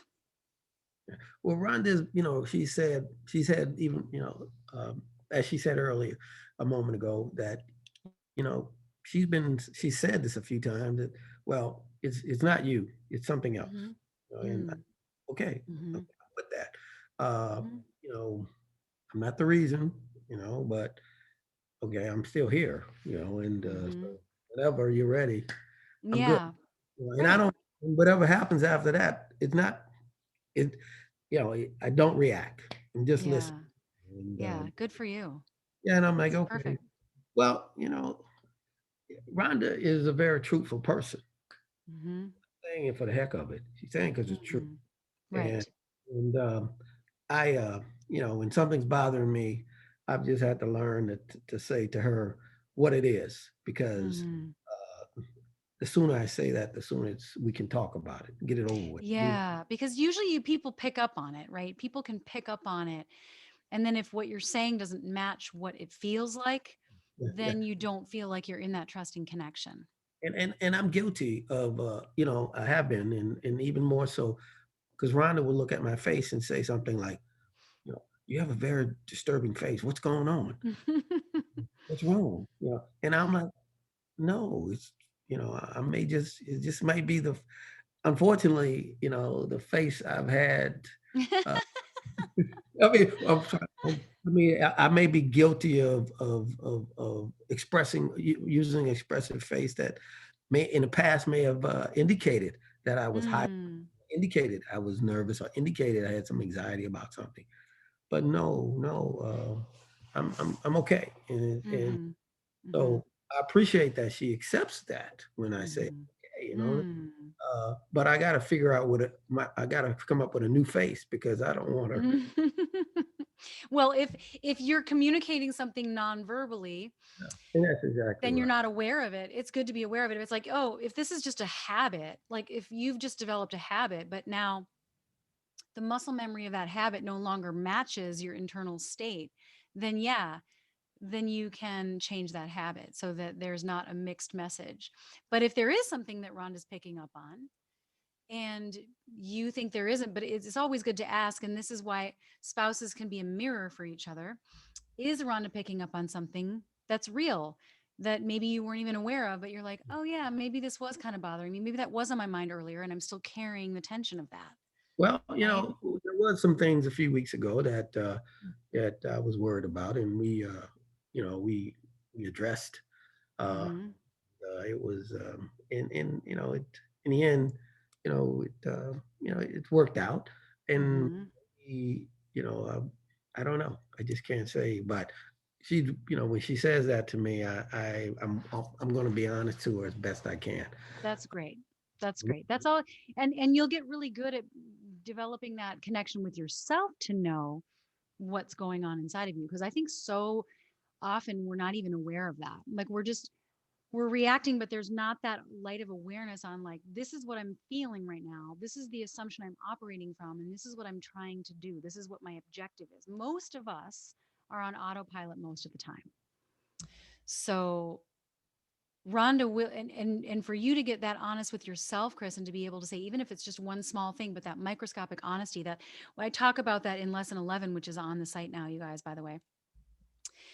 So you'll get there later on, that being, microscopically honest, you don't have to have the meaning figured out, but if you can just say something along the lines of my stomach is tight, or I feel like my heart is racing, or I feel agitated right now, like whatever it is, if you do a body scan and you tune into yourself, You don't have to know what it means. You don't have to know why, but you can just be honest and be like, I am feeling kind of tense. I don't really know. There's nothing particular on my mind, but maybe that's what you're picking up on. And then there's congruence between our inner world and how we express it. And then there's greater trust between you. Then it makes it easier to not to like, because one of the things I've been talking to you guys about is take each other at face value, right? And to really, but it's hard to do that if you feel like they're not telling the truth. And we Yeah, have to be honest with ourselves before we can be honest with other people. I think, I think you may have hit it on the head when you said muscle memory, my favorite memory. And, I actually went to a doctor earlier in the year because I was having these headaches. And the guy looks at me and says, "You have so much tension in your face." And, and I'm like, You know what you could do? They have like cranial sacral massage. That No, I releases actually tension. have something called, it's called I have migraine. So I have a cephaly, which is the same kind of, it's a muscle relaxer thing for your head for people with Oh, migraines and tension headaches. But so when he's really bad, we use that, but yeah, he doesn't associate that that's the reason though. But then the cephaly makes him feel better. it So does. It does. Mm. I can't be, it does. It works. Hey, I'm good with that. Well, I, Good. I guess it is, because the doc, I was at the time I was having some real really sinus headaches, and he looked at the tension. He wanted to actually do Botox, and I'm like, what? And it I'm like, wasn't for cosmetic reasons, dude. no, but he wanted to get. I'm like, yeah, okay. He said, and you'll look better. You took it for cosmetic.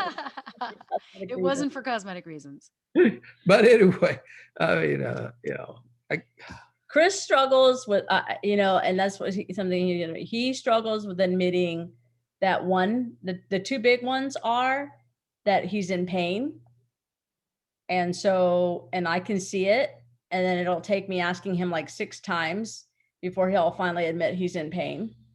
So I tell him all the time, it'd be helpful if you tell me the first time, because then, it doesn't, it helps a little bit that your wife's a physician. Maybe she can tell you how not to be in pain, Yeah, you're underutilizing that resource. It usually involves, did you take your medicine? And the answer is no. And then, and so if you go take your medicine, you probably wouldn't be in so much pain. But so usually it's I'm in pain that I pick up on, or the other one is I'm worried about something that I don't want to admit I'm worried about. Yeah. And so it becomes a struggle conversation to get him to admit to open up and admit that he's either in pain or that he's worried about something. He'll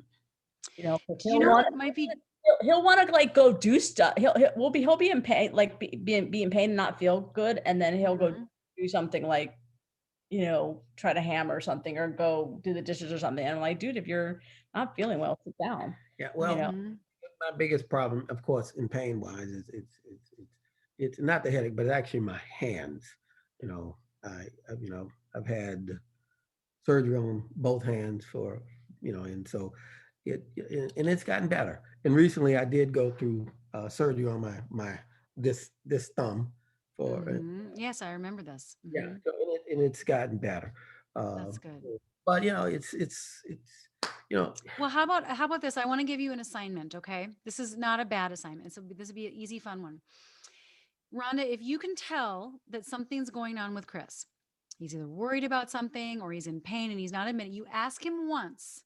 And if he tells you an answer that you're like, you know what, this is the habit. I know that if I keep, right? You can prompt him and ask him, hey, why don't you just go write about it for yourself?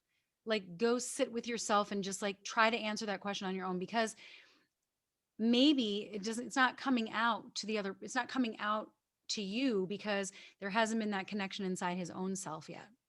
So Chris, maybe that could be like a writing thing or a journaling. Like you can just sit down and ask the question, like, what is the truth of what Rhonda's observing? What do you think Rhonda's picking up on? What is happening in me that she could be picking up on. And then you tune into yourself and just like do a body scan. Are you feeling tense anywhere? Are you in pain anywhere? Are you worried about anything? And write it down for yourself first. You don't even have to tell Rhonda. You can just say, yeah, you know, you're right. There was something on my mind and I just wasn't ready to talk about it. And you don't have to talk about it out loud if you don't want to, if you want to get clear with yourself first. But I'd rather have you say, yeah, there probably is something, but I'm not ready to talk about it, than to say there isn't anything when there is. Practice that level of transparency, at least with Rhonda, because, you know, she's a safe person. I get you were not conditioned that way too, right? Like you did not really have like places for that, did you? Like a lot of what you've done career-wise has been around not being in touch with that, right? So it's in a way you're kind of like learning new muscles, Oh, mental muscles. everything, and no, none, none Yeah, whatsoever. it's all new. Yeah. Everything.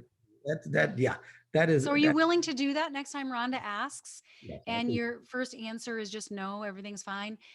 If Rhonda were to say to you, hey, do you want to just go just journal and see if something comes up for you? And then you don't even have to tell me what it is, but at least you'll know. Yeah, I can Would do you that. be willing to do that? Yeah, I can do I'm that. just gonna go get the book and hand it to you. There you go. Get some Well, colored, go get some nice colored what markers. what I'm No, gonna he try. has, he has a journal. I said, I'm just gonna go get it and hand it to him. Yeah, I'm not gonna even say actually- anything. Oh, okay. Hand it to Good. him. Yeah, there, that's a good idea. I like that. I have two journals. One I write, of course, my notes, and the other one I write whatever I think. Mm-hmm. And so like whenever we have conversation, I go to my notes and I look at what I've written, and I've been able to talk to you about it versus the other one, that just things I write about, just anything, having a thought, I channel my inner Marlene and just write. There you go. Everybody has an inner Marlene. They just need to tap into that. But Good. so I like that. I think, what Chris, that's going to get you really far. Yeah, What am I thinking? What am I feeling? And what do I want to ask for? what I'll try to do is basically just give her the answer straight up front, how it is, the real answer. I don't want to go right on that at that point. If you have the answer, then you can say it. Great. That's even better.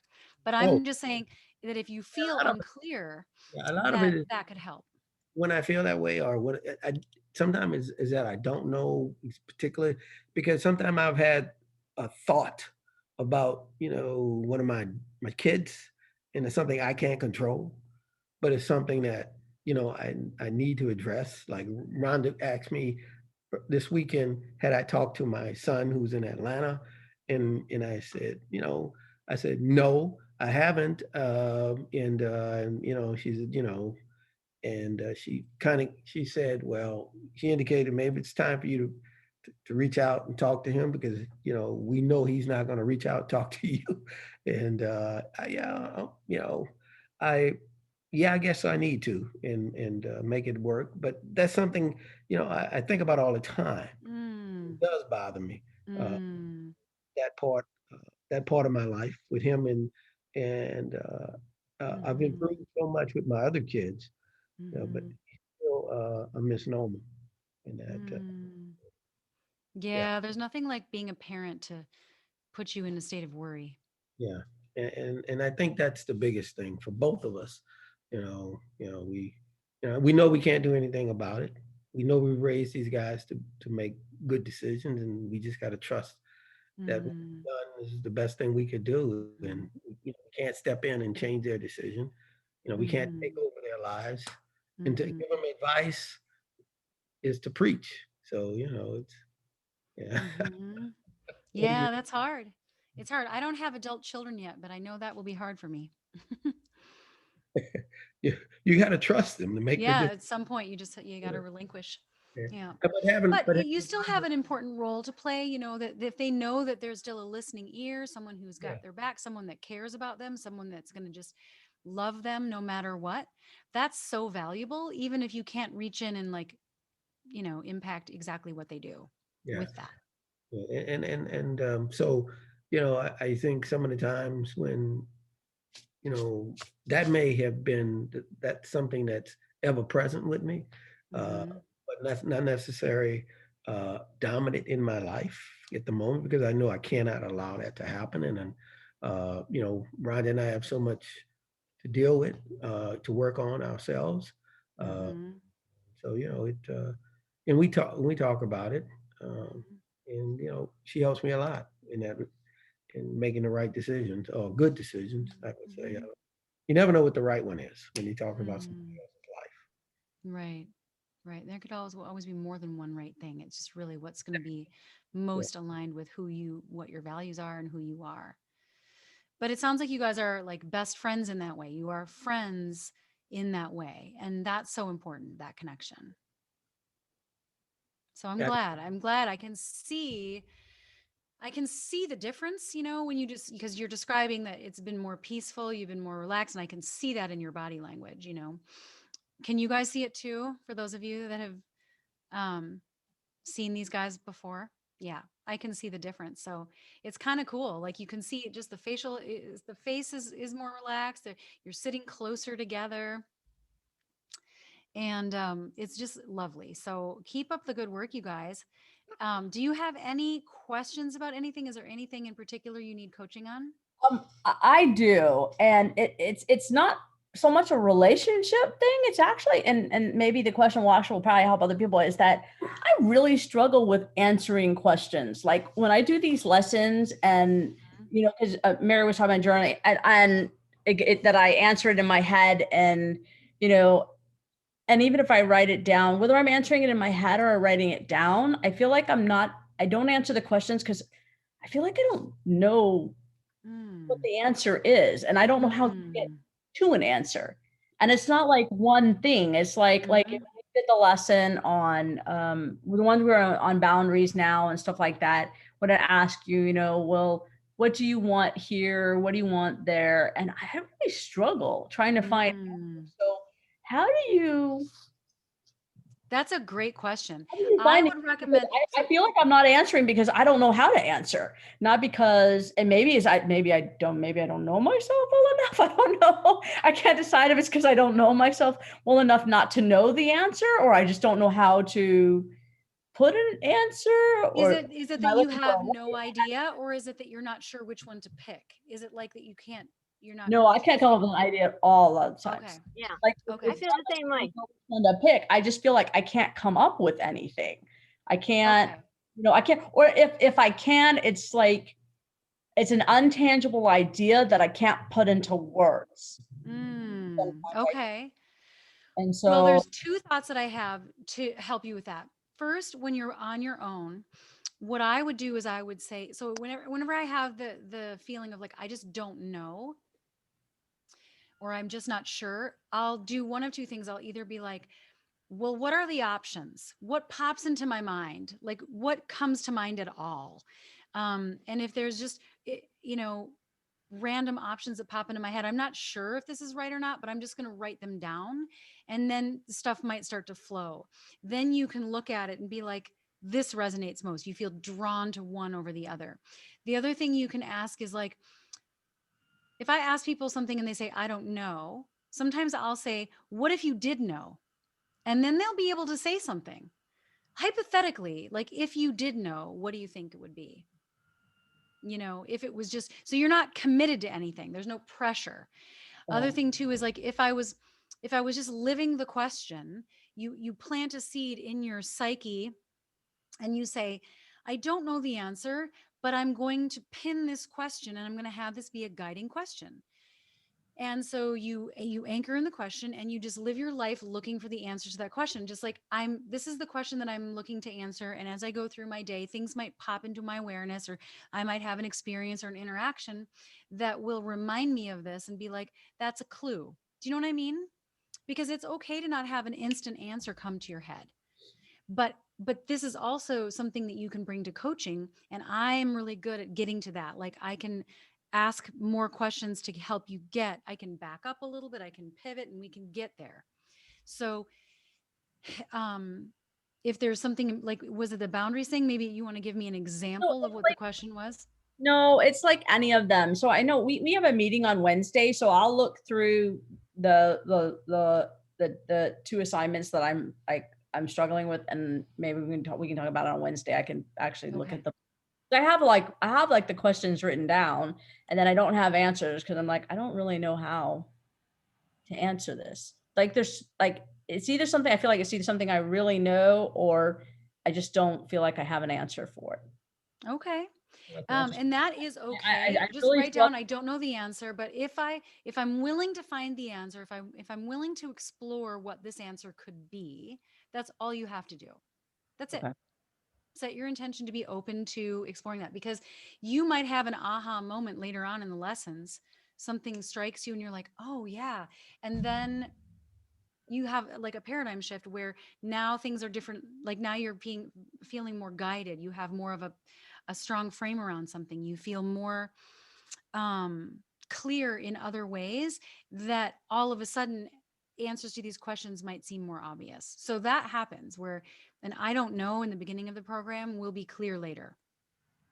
Okay. But I'd love to hear what other people I know, Jen, you said you have the same experience. Has anybody else had that experience? You too, you have too, Chris? Yes, in filling out the questionnaires, and I haven't asked David this, but I found there was some questions that you asked that I was like, I never thought about that. I don't know. You know, what I wanted Yeah. 20 years ago is not what I want now, but I don't know what I want now. And so what I found was, one, I built on success, so I could jump ahead to other questions. And I found that as I started writing other answers to other questions, it kind of gave me some random ideas that could work for the other one. And then when I went back, again, building on success, there's so many empty questions, that I would just start writing, you know, a little bit. And the more I wrote, the more I was thinking about it. So it kind of, I didn't know how to start it, but then I just said, well, I'm just going to write gibberish if need be, and then see what happens. Just To a see what certain comes. extent, yeah, to a certain extent, that did help me. But I always think, even in test taking, I would always be like, let's build on success. I don't know something, keep going. Yeah, So- that's totally what I have my daughter do in her math stuff. I'm like, you don't know, just move on to the next one, keep going. And then that will maybe give you an insight to be like, oh, that's what I have to do for that other problem. And then you go back and do it. But yeah, just skip it, go to the next one, keep the wheels turning, and just put anything down just to see what pops up. And then a lot of people find the initial questionnaire challenging, more so than I thought. But a lot of people say that. The I whole really day. didn't know. Yeah. Literally from this morning to like about 5:30. Wow. A lot of it was just thinking through it. And then I would write things that didn't pertain. And I would look at it and be like, huh, I wrote that. So it was a kind of a new exposure of myself to myself. Yeah. So Yeah. it ended up not being in the final write-up, but it's a mental note that I made, like, why did that come up? You know, Totally. that kind Yes. of thing. So Yes. anyway, just a suggestion. I know it's hard. I mean, there was some that, did you get stuck on some of the I questions? did. I got stuck on a few too and had to go back to them, you know. So. And that's okay, because here's the thing. I've talked to people who, like, they really didn't know the answers on that initial questionnaire until they were like a couple months into the program. And then they would go back and look over it and be like, oh, I totally have, now it's clear, like what I would put here. So it doesn't have to be perfect right out the gate. Like, it's a work in progress, just like the relationship vision is a work in progress. You might have your best guess as to what your relationship vision is in the beginning. And as you go through it, more and more things become clear. Because like what you were saying, Chris, a lot of times, first, we're more just aware of the contrast experience between what we don't like we're defining, I know I don't want that. I don't know what I want instead, but I know I don't want that. And that's just a great starting point. Why don't I want that? And all the reasons why you don't want that will point you in the direction of what you want instead. And I can help you get clarity on that stuff too. You'll get there, Rhonda. Yeah. Yeah, I'm really glad you brought that up, Rhonda. And we can talk about it on Wednesday. Do bring it to me, because I'd like to look at that with you for our one-on-one, okay? And I'll I have to think get to the the bottom of it. another value of this program is not anticipating what somebody else wants you to say, but actually developing your own voice. Mm-hmm. Mm-hmm. Absolutely. Yes. Inside out. Inside out is a way to go. But if we're not taught that, it's hard to find that. Like, well, I don't even know. Like, that's just like it's a part of you that might not be available to you right now, and that's okay too. So just be like, huh, well, I don't know, but I'd like to know, and so I'll just wait until that comes to me, and I'll move on to the next thing. Don't sweat it. Any other questions though? From you guys, Rhonda and Chris, or anybody else? You know, speaking of what you guys, just adding on to what you all just said, you know, it has taken me in some cases, and Monica, I've actually read these, some of my answers to you, and this is my first answer. This is my first time. This is my second time. And this is what I think today. And, you know, it's like, you know, you know, it's so I understand, honey, when you say that, because I have no idea sometime when I start, but, you know, I just keep writing them. And I know if I go back and I look at those questions, I'll have a different response. And when I go back and I've listened to the other programs, you know, I mean, the you know, the 1 and 2, I came up with different responses each time. And I've listened to the third one twice, and you know, and the second time I picked up on a heck of a lot more than I did the first time. Yeah, definitely. Definitely. And you'll get a chance to come back through all of it. So I never want anybody to feel like if they felt stuck in one lesson and something wasn't available to them at one lesson, that they can't move on to the next. You can just keep going. And then at some point, I mean, I've had so many people do that where they're like, all of a sudden in lesson 8, they're like, you know what? I feel like I need to go back to boundaries because I feel like that's an issue for me right now. And they'll go back and listen to that lesson and they'll be like, I heard it. I didn't even hear half of this the first time because I wasn't where I am now. You have to travel more ground. You have to get to a different vantage point in order to hear it in the new way. So it's like spiraling through the same point of knowledge, but just from a higher level, you know, that's what it is. I find myself going back to review, you know, your response, Will, because, you know, how do I respond to what she's saying? How do I ask the question? How do I give a response?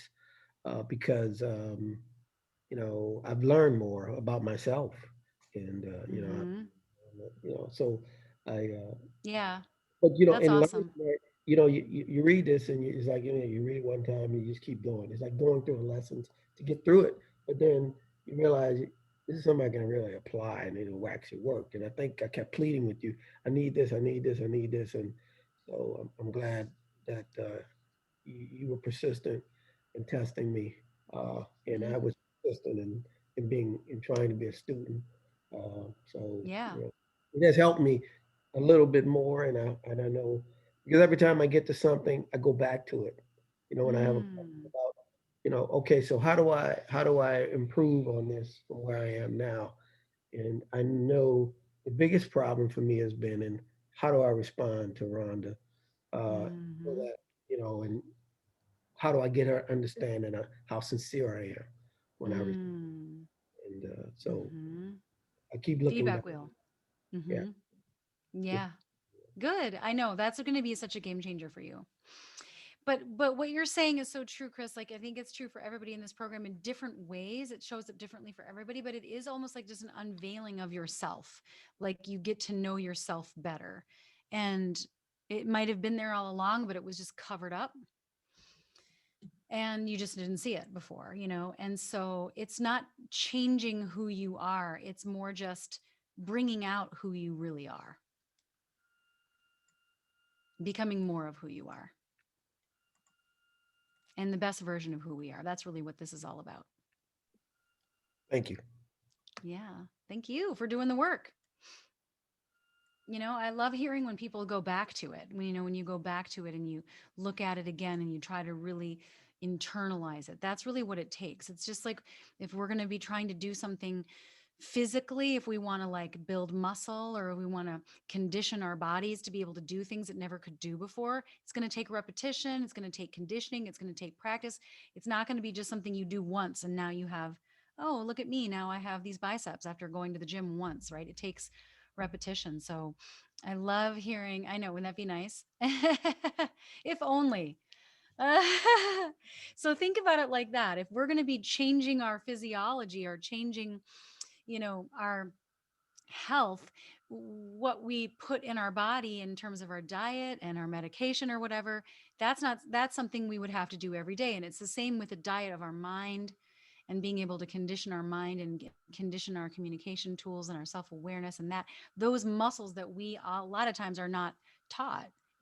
Most of us are not taught that stuff. So good for you. That's just a celebration of you, Chris, for going back and looking at that stuff again to anchor it in, because it only works if you work it. So good job. Any other questions for anybody? Any other either questions about anything or any other comments or words for each other of support or anything like that before we sign off for the night? I have a question about Friday. Is that the same Zoom dial-in number as this? Same link. Yep, Okay, same one. same So link. all the 5-to-1 couples cure ones, the one on Monday, the one on Thursday and Friday are all going to be the same link. Okay. And on Friday, it's 1 to 3 Central Time. Okay. 1 to 3? Oh yeah, 1 to 3. 3. It was 2 to 4, but now that Ned and Kelly are doing it, it's 2 to 4 Eastern Time. But that caused confusion because people were thinking it was 2 to 4 Central, but it's 1 to 3 Central. 1 to 3. Okay. And that should be in the reminders, have been updated because you guys got it and it was right, I think. Okay, question about that. Mhm. The email that we got said Mondays and Thursdays. So Yes. what- Oh, that was from before. Yeah. The Friday has not been added to the automatic email reminders, but I think it was put in the Facebook group. But you will get a reminder for the Friday call, just like you did for tonight's call. Okay, and that's different from the Thursday call. Yes. So there's actually 3 chances that so you don't have to come to all 3, Mhm. but all 3 are available because we just have more people in the program now. And I wanted to make sure that the group still stayed intimate. So I added another group. Okay. So you can come to all 3 or just pick one or whatever works for you. Okay, guys, I hope you have a wonderful night. I look forward to seeing you guys next time. Keep up the good work.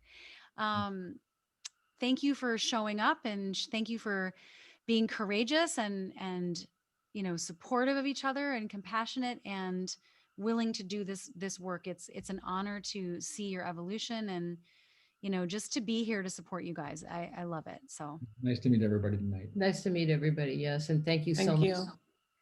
yes, welcome you guys. So See you good to tomorrow have at 10, my time. Okay. Yes, I'll talk to you tomorrow, Marlene. Thanght you. Bye. Bye, you Have a good night, guys. everyone. Bye, everybody. Thank you Have an for awesome everyone's night. contribution.